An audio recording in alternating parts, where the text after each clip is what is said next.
जय हिंद दोस्तों, रक्षी खन्ना के चैनल में आपका स्वागत है। दोस्तों आज के इस वीडियो में मैं आपको कुछ महत्वपूर्ण जानकारियां दूंगा। जैसा कि आप पीछे बोर्ड पे देख रहे हैं, इसमें से कुछ जानकारियां जुड़ी हैं नोशनल इंक्रीमेंट के बारे में, तो इसकी जानकारी मैं आपको आगे दूंगा। कुछ जानकारियां जुड़ी हैं फैमिली पेंशन के बारे में, अगर पेंशनर की डेथ होती है तो उसके बाद फैमिली पेंशन कैसे मिलती है, कुछ रूल्स मैं आपको समझाऊंगा। फिर दोस्तों कुछ जानकारी जुड़ी है OROP3 के PPO के बारे में, वो भी मैं आपको आगे बताऊंगा। कुछ जानकारियां मैं आपको बताऊंगा ऑनरी लेफ्टिनेंट के बारे में, जी हाँ दोस्तों, टर्म्स ऑफ एंगेजमेंट के बारे में, तो इसकी भी जानकारी मैं आपको आगे दूंगा। कुछ जानकारियां जुड़ी हैं DADR के एरियर के बारे में, तो उसकी भी जानकारी मैं आपको आगे दूंगा। तो दोस्तों यही तमाम जानकारियां जो मैं आपको देने वाला हूं, इसलिए इस वीडियो को आप शुरू से लेकर आखिरी तक देखेगा, क्योंकि ये जानकारियां काफी महत्वपूर्ण होने वाली है आपके लिए। वीडियो में आगे बढ़ने से पहले एक छोटी सी अपील कर रहा हूं, अगर आप पहली बार मेरा चैनल देख रहे हैं या फिर ये वीडियो देख रहे हैं तो आप मेरा चैनल सब्सक्राइब भी कर सकते हैं, जिसका नाम है रक्षित खन्ना, क्योंकि ऐसी जानकारियां, सही जानकारियां, ऑथेंटिक जानकारियां आपको मिलती रहती है इस चैनल के माध्यम से। चलते हैं दोस्तों, आगे बढ़ते हैं। सबसे पहली जानकारी, नोशनल इंक्रीमेंट लेने के लिए फिलहाल अभी कोर्ट केस मत करिए। जी हाँ दोस्तों, जैसा आपको पता है नोशनल इंक्रीमेंट पे जो अगली सुनवाई है वो है 4 नवंबर 2024 की, अगले महीने है। तो दोस्तों उससे पहले आप कोर्ट केस मत करिए। अगर आप 2006 के बाद आए हैं और अगर आप 1 जुलाई का इंक्रीमेंट लेना चाहते हैं या फिर 1 जनवरी का इंक्रीमेंट लेना चाहते हैं, जी दोस्तों, बेकार में आप अभी से फीस क्यों देंगे वकील को। दोस्तों आप थोड़ा वेट करिए। जैसा आपको पता है अगली सुनवाई है 4 नवंबर को, और हो सकता है कि दोस्तों कोर्ट फाइनल आदेश निकाल दे सभी पेंशनर के लिए। तो दोस्तों आप थोड़ा वेट करिए, जो भी डिसीजन आएगा वो हम देखेंगे। जी हाँ दोस्तों, अगर वो पेंशनर के फेवर में चला जाता है तो फिर आपको कोर्ट केस करने की जरूरत नहीं पड़ेगी। तो दोस्तों आप थोड़ा वेट करिए, आप अभी से कोर्ट केस मत करिए जब तक ये फाइनल सुनवाई नहीं होती। चलते हैं दोस्तों अगली जानकारी की तरफ। सेवा के दौरान मृत्यु होने पर फैमिली पेंशन कैसे मिलती है। जी हाँ दोस्तों, काफी फैमिली पेंशनर है जो हमेशा कमेंट करके पूछते हैं, सर फैमिली पेंशन का रूल बता दीजिए। अगर पेंशनर की डेथ होती है, अगर पेंशनर रिटायर होते हैं तो उसके बाद फैमिली पेंशन कैसे इनिशिएट करी जाती है, फैमिली पेंशन किस रेट से मिलती है। तो दोस्तों आप भी सही से रूल समझ लीजिए, अगर आप सिविलियन पेंशनर हैं या फिर आप डिफेंस के पेंशनर हैं। दोस्तों मैं आपको बेसिक पे के आधार पर बताऊंगा कि फैमिली पेंशन बनेगी कैसे। जैसे दोस्तों अगर सेवा के दौरान मृत्यु हुई है, जी हाँ दोस्तों, अगर किसी पेंशनर की, पूर्व सैनिक की अगर सेवा के दौरान मृत्यु हुई है ड्यूटी करते वक्त, इन सर्विस, तब कैसे फैमिली पेंशन बनेगी ये मैं आपको पहले बता रहा हूं। जैसे दोस्तों अगर किसी की बेसिक 50,000 है, 50,000 बेसिक है, तो कैसे फैमिली पेंशन मिलेगी, मृत्यु की तारीख से पूरे 10 साल के लिए इनहेंस रेट पे मिलेगी। जी हाँ दोस्तों, अगर पूर्व सैनिक की सर्विस के दौरान मृत्यु हुई है तो दोस्तों जिस डेट से मृत्यु हुई है उसके बाद से 10 साल के लिए इनहेंस रेट की फैमिली पेंशन मिलेगी वाइफ को, स्पाउस को, 10 साल के लिए।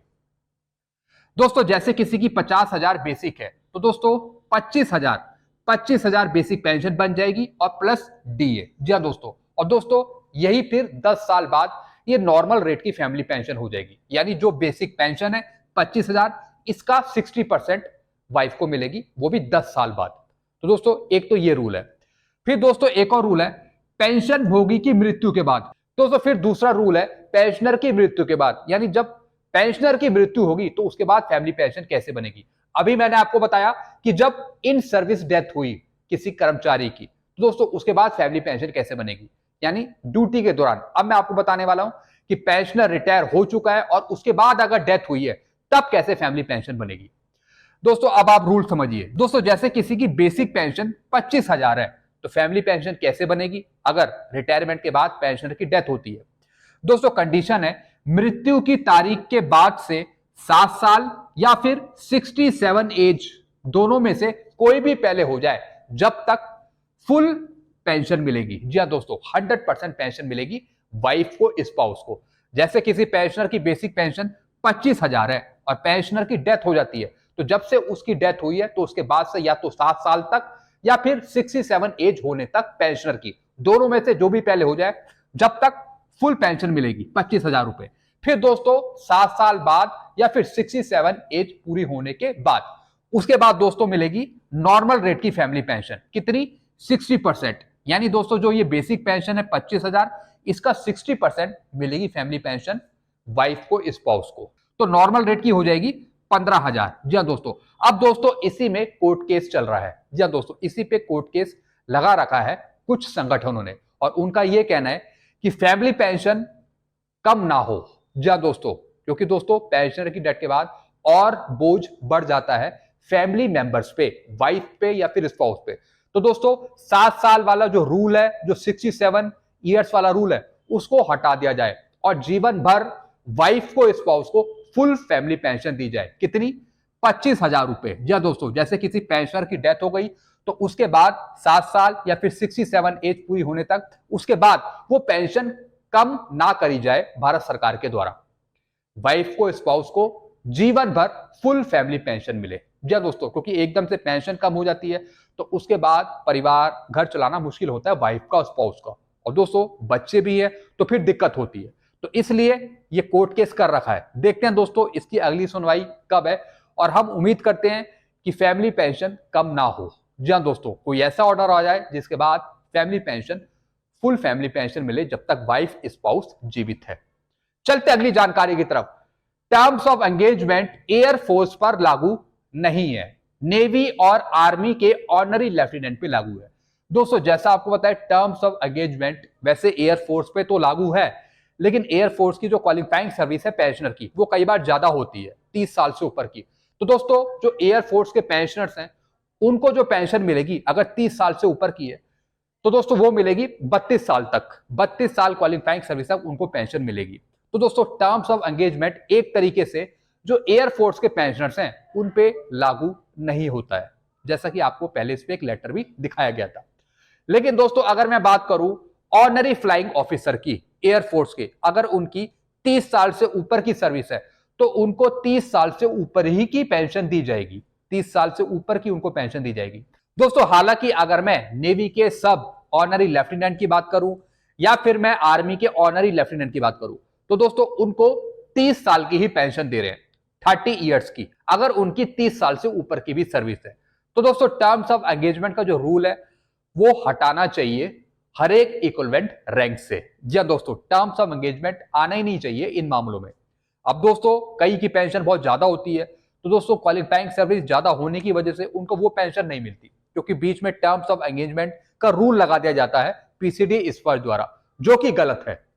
चलते अगली जानकारी की तरफ। अभी तक काफी पेंशनर्स का ओआरओपी 3 का पीपीओ नहीं बना है। जिनका नहीं बना उनको पुराने रेट से पेंशन मिलेगी ओआरओपी 2 की।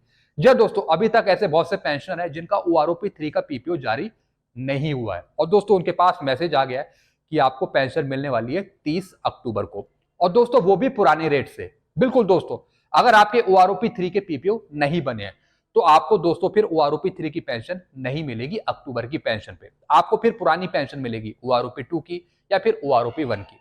अगर दोस्तों ओआरओपी 3 की पेंशन आपको लेनी है बढ़ी हुई, तो सबसे पहले कोरिजेंडम पीपीओ आपका इशू होगा। जैसे ही आपका कोरिजेंडम पीपीओ इशू हो जाता है, उसी के बाद आपकी पेंशन ओआरओपी 3 के अकॉर्डिंग बनती है। तो जिनका दोस्तों कोरिजेंडम पीपीओ नहीं बना उनको पुरानी ही रेट से पेंशन मिलेगी, चाहे वो ओआरओपी 2 की हो या फिर ओआरओपी 1 की हो।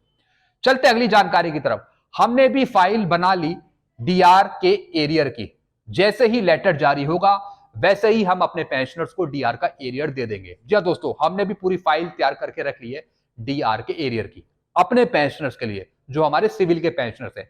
जैसे दोस्तों department of pension and pension welfare DR का लेटर निकाल देगा, उसके बाद दोस्तों हम एरियर का भुगतान कर देंगे दिवाली से पहले। बस देखने वाली यह बात है कि डीआर का लेटर आता कब है। जी दोस्तों, जैसा आपको पता है 31 तारीख को दिवाली है। अगर दोस्तों कल की डेट में या फिर आज या फिर परसों तक हमें डीआर का लेटर मिल जाता है, तो दोस्तों हमें आधा घंटा चाहिए होगा एरियर देने में पेंशनर्स को, सिर्फ आधा घंटा। और हम उम्मीद करते हैं कि स्पर्श भी ऐसा काम करे। जैसे ही दोस्तों लेटर निकल जाए डीआर का डीओपीपीडब्ल्यू की तरफ से, वैसे ही तुरंत स्पर्श एक्शन में आ जाए और आपका एरियर प्रोसेस में लगा दे। जी हाँ दोस्तों, क्योंकि स्पर्श सॉफ्टवेयर पे काम कर रहा है। मान लेते हैं आज लेटर निकल जाता है, कल लेटर निकल जाता है, यानी 30 से पहले पहले, 30 से पहले पहले 27 को मान लेते हैं, 28 को मान लेते हैं, 26 को मान लेते हैं, यानी 2 दिन के अंदर ही अगर लेटर निकल जाता है, तो मुझे लगता है कि स्पर्श को दिक्कत नहीं होनी चाहिए आपका एरियर देने में। जी हाँ दोस्तों, 4 महीने का। तो दोस्तों स्पर्श को कहीं ना कहीं तैयारी कर लेनी चाहिए, मतलब वो लगा दे सॉफ्टवेयर पे एरियर, और जैसे ही वो लेटर निकले उसके बाद वो प्रोसेस कर दे उसे, ताकि दिवाली से पहले आपको 4 महीने का एरियर तो मिल जाए।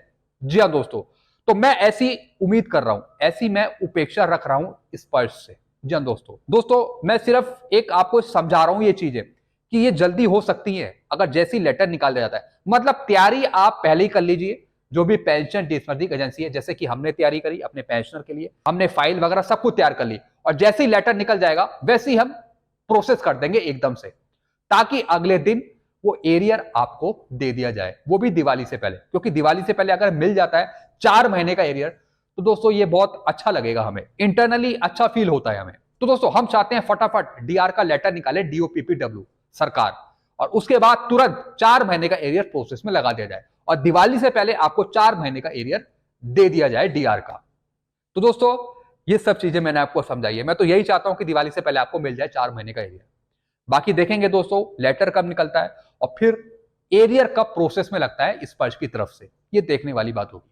बाकी हमने तो अपने पेंशनर्स का पूरा काम कर दिया, जैसी लेटर निकलेगा वैसे अगले दिन हम एरियर का प्रोसेस कर देंगे।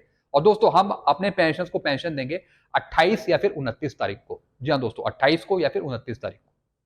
तो दोस्तों बस यही जानकारी थी जो मैंने आपको समझाई। आई होप सारी जानकारी आप अच्छे से समझ होंगे। वीडियो आपको अच्छा लगता है तो वीडियो को आप शेयर करिए, लाइक करिए, और चैनल को आप सब्सक्राइब करना मत भूलेगा, क्योंकि ऐसी जानकारियां, सही जानकारियां आपको मिलती रहती है इस चैनल के माध्यम से। Thank you so much.